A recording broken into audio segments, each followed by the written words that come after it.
is this what the Celtics are? Just a bad team? Like, I don't know at this point because that was a bad loss yesterday. That was really discouraging. I don't know what else to say. I don't have any optimistic, well, there are COVID issues. So did Minnesota. Yep. Like, Minnesota, That's no they're excuse anymore. guys out. There's no way you can lose that game. And you're up 12 in the third quarter. And then what happens? The same old thing. The team makes a late run at the end of the third, so they're up 5. Then boom, here comes the fourth, and the Celtics shut it down. It's embarrassing. It is. It's to the point. Embarrassed. They all should be embarrassed at this point. The players, and are the players really taking losses hard? Are they really, really down about this? I don't know. They don't seem to be true. Well, we got another game tomorrow. I mean, it's a bet. Like, you got to start taking advantage because they're not going to make at this rate. They won't make the playoffs, or they'll be in the play-in. Is that what folks wanted? No. So I got nothing besides. I don't have anything but discouraging things to say because I don't want to you can't blame Tatum on this when the Tatum haters lose Tatum. No, Tatum didn't play. Tatum was just like, let Jalen run the show. Jalen was NBC Sports Boston player of the game. He scored 26 points on 24 shots. That's not good. With 6 turnovers, G. You forgot about the 6 turnovers. Yeah, that's not good. That's not player of the game stuff. Like, no. It's not how that works. Nothing against Jalen. He just, they mess off too many possessions.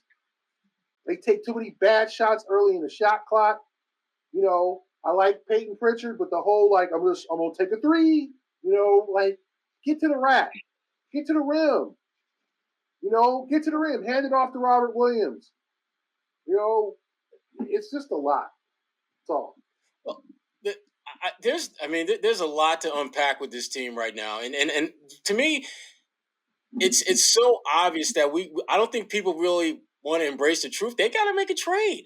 They got to shake. Because listen, it's not about the playground no more. It's not about the principal anymore. It's not about the teachers. It's the players. Because you've moved all those other things around. You have changed things up. You have tried to do this as pain-free as possible. But right now, you gotta make that cut. You gotta make that change. And I don't know who should go. I don't think they know who should go, but they gotta make changes. Because what they have now is not working. You are in the worst place you can possibly be. You are treading water. You aren't at the back of you're not at the back of the pack. You're not at the front of the pack. You're in the middle. And we all know what happens in the middle. You get lost, you get overlooked, and you're taken for granted. And to Gary's point, teams are looking at you like, we got this. When the Celtics show up, we ain't got to worry about them because even if they got a lead, they're going to give it up. They always give it up. That's what they do. That, unfortunately, that's part of their identity. And the whole idea that, well, if you just get rid of Jalen or if you just get rid of Tatum, we've seen what it looks like when one of those guys is in the building and the other isn't. It ain't pretty. They don't look any better or any worse in that regard. So that's not the issue. They have to do something to change the dynamics of this team. And that is Brad's challenge. That is what is going to separate Brad from Danny. Brad is going to have to make the hard, painful cuts in this roster, because that's the only way they're going to get out of this malaise. Otherwise, we're going to look at this team being 500 this year, and if they don't make significant change, they're going to be the same way next year. Because you look around, Chicago, they leveling up. Brooklyn is going to be in the building again. Milwaukee is going to be there. You start going down the teams. They're slowly but surely moving to that middle class of the East, and there's nowhere to go if you're trying to be a champion. If you're stuck in the middle, it doesn't work that way. So they need to figure out: are we going to go into tank-a-palooza mode this year, just start over with like 1 or 2 guys as our centerpieces, or are we going to just try to do something big and bold and just roll the dice and make something significant happen? I don't think they have a sense of what they want to do, and that, as a Celtics fan, is a little unsettling. To know that they probably don't have an idea of exactly what they need to do or what they want to do in order to get over this hump, because they are in a hump. They are in a rut right now, and there doesn't seem to be a clear direction as to where the hell they're going from here. After the loss, Al Horford said that this team needs to look themselves in the mirror and be accountable. And how did Jalen respond to that? And Jaylen did not respond. I don't know if maybe he didn't understand the context of what I was saying, but it just didn't seem as though he was even receptive. Despite the fact that he was but he was self-aware of the fact that he didn't play well. So if you're self-aware enough to know that you didn't perform well, but you not willing to look in the mirror, it seems a little contradictory overall. Well, Jaylen asked for like 3 clarifications on the question. So he clearly was trying to figure out what the hell he was being asked. And his response was, I'm not going to comment on that. That's disappointing. That was really, because Jaylen is one of the more thoughtful players on his team. Do you think he felt like he was being baited with the question? Because I just don't see Al Horford as the type where someone would be against something that he said, and knowing how positive Al is usually when it comes to stuff like that. But I don't think Al was necessarily calling out Jaylen, but maybe he interpreted it as he Al may have, but Al was talking about individual accountability. I know, yeah. And to me, Jaylen is smart enough and he's wise enough to understand that was pretty much what the question was about. I listened to that question 2 or 3 times because, Kwani, I had the same question you did. Maybe he was thinking he was kind of, being baited into saying something, that wasn't how he felt. But the fact that he just said deuces to the question, that was not good. That was not a good look for him. Particularly when it was a pretty softballish question when you get to the essence of it. It's basically, is there a point right now where you have to be, as an individual, as a man, as a player, accountable for your role in this team? And by your role, I'm talking about you as an individual on the collective group of this team. And Jaylen, he punted on that question. And I mean, Gary, you a Cal Cubby, just like Jaylen. What was that about? Defend your Cal Cubbiness. I think Jaylen is very careful what he says to the media, and if he doesn't feel like he's going to say something positive, he's going to give a no comment. That's not the first no comment he's given about it. Now, does he think that everybody needs to reflect, or is it just a few people that need to reflect? Is it just, I don't know. I mean, I think one, they need to keep Joe Johnson, okay, because I think he can help this team chemistry. And if they got to get rid of Bruno Fernando or whatever, or convert him to a two-way and get rid of that Broderick Thomas dude, whatever they got to do, I think they need to keep Joe Johnson, okay? That's one thing. When this whole thing boils over, I think he'll help because he's an old head. They need something like that. 2, I don't think this team really knows what's going on with itself. They're trying. I think they like each other, but I think there's just something that's just not clicking. And I don't know what it is, and I can't point. Last night, it was Marcus Smart. Marcus wasn't there. There's Jayson. Jayson wasn't there. Give Peyton more playing time. Okay, he played solid. Romeo was a minus 31. Like, Romeo, I don't know what happened when he was in the game, but it didn't go well. He scored early on, too. He was good in the first 3 minutes. He was a minus 31 in a 5-point game. I don't know what the thing. I don't know what they, I don't know if it's the rotations. If it's just like, hey, let's put Justin Jackson in there, but he was in COVID protocol. I forgot who was even available yesterday. But, like, let's change the lineups. Let's do something. If something isn't clicking, because they show the capability of being an elite team. Those first 3 quarters against the Bucks was a good elite basketball. Even with 4 minutes left, Milwaukee made its run. The Celtics rebuilt the lead, and you're up 111-98 or something, 109-98. Sorry, and you get outscored 19-40 in the game. Like, something is not going on in the fourth quarter. Is it Ime's play calling? Is it just dudes not being clutch? The Celtics not being a clutch team? It's a lot of things because NBA superstars come through in the clutch. Giannis was like, give me the ball, put the team on his back. I'm gonna make block shots. I'm gonna run the floor. They're not gonna be able to stop me. Does Tatum do that? Does Brown do that?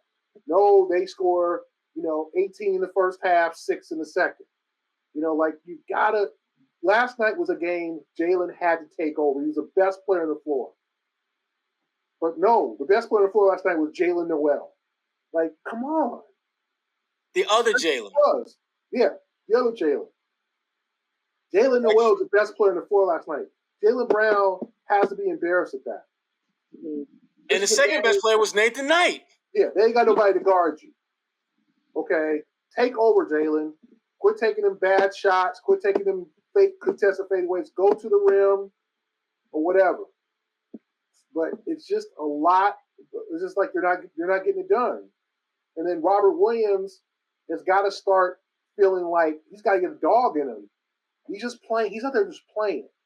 He's running the floor, like he's not playing to execution, to his capabilities. He's getting beat on defense. He's getting beat a lot. Teams running pick and rolls at him. You can't let Nathan Knight go for 20 and 11 and just hit 2 threes. Like, this is not what we're doing here. You can't do that if you're the Celtics. It's embarrassing. Last night was embarrassing. And people rip me or criticize me from part of the team. Like, I'm sorry. Tell me something positive to say. Yeah, there's nothing else to say at that point. Tell me something good. Tell me what to say that's positive. And don't give me no COVID excuse. Everybody's got Christmas was a COVID excuse because Milwaukee was full. Yeah, Minnesota. Yeah. And let's see how it happens with the Clippers when they don't have Paul George and they don't have Kawhi. Right. Let's see what happens there. And they lost at home to Denver and home to Brooklyn. So, like, they're beatable, but let's see what happens tomorrow night. And then let's see what happens when Phoenix comes to town. Are you going to be mad about how they punked you in Phoenix? Because they damn sure punked you. And Cameron Payne was talking shit? Is that going to motivate you? And Cameron Payne, he's flapping his gums at everybody. Ask LeBron. LeBron gets some of that. Exactly. Is that going to make you motivated to beat them? Like, what is it going to take for you to show some pride, for you to be like, this ain't happening no more? Fuck there's no pride. There's no passion. Not on my watch. Yeah. Because you know what? Like, that's because Jay Crowder wouldn't let that happen. They had some dogs. Marcus Morris wouldn't let that happen. You know, Luke. Nope. Wasn't going to happen on their clock. Not even Isaiah. That's why I think just bring back Isaiah. Bring him back. I think when we see with the Celtics, you need something for this team. They have. I think this team now, when you talk about some of those guys that you just mentioned, the talent that they have now is comparable to those guys, but the toughness is a major downgrade.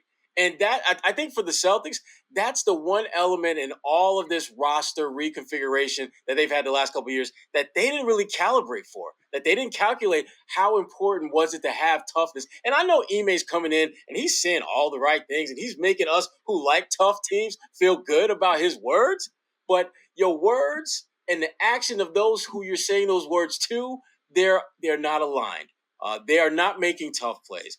They are not. In fact, and there have been multiple occasions where they have been justified in using the words "we got punked." Now, I'm sorry, but that should never be happening. You don't hear in fact, most NBA teams, even teams like Detroit, even teams like Houston, you never hear them talk about they get punked. They may get their ass whipped. They get beat by 20 or 30, but they're getting beat. They're not getting punked. What the Celtics are doing far too often is they're getting punked and outplayed by teams that they know damn well they shouldn't have been happening to. Mm-hmm. That's the thing. What do you do? Like, where's the pride coming in? Where's this ain't happening no more? Hell no. Marcus might have that, but then is Marcus, he ain't making the plays. Like, it keeps happening.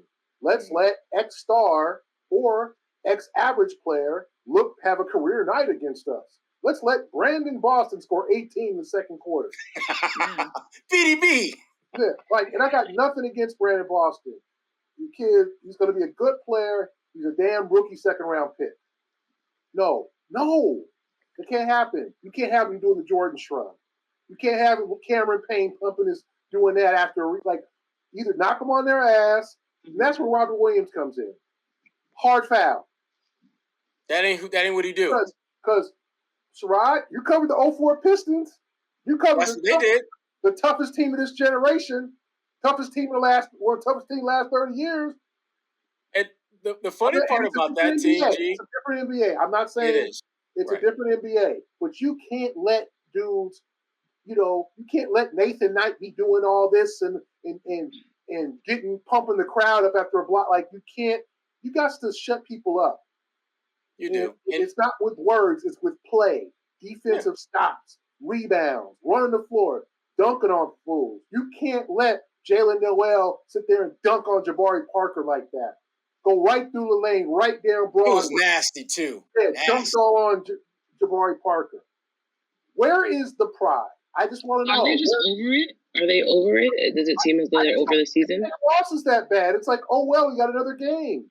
This whole, like, we got another game in 2 days. You can't let – no. Stop taking losses so lightly. This ain't AAU. Teams are trying to embarrass you. When you finish out the playoffs, they'll be looking, well, we should have beat Minnesota. We should have beat Philadelphia. Then the Milwaukee game. You're going to be looking back to these games and being like, that was a game we should have won. And I think everyone's in the locker room waiting for this to click, and it's not. Oh, we got Al back. Okay. What did that do?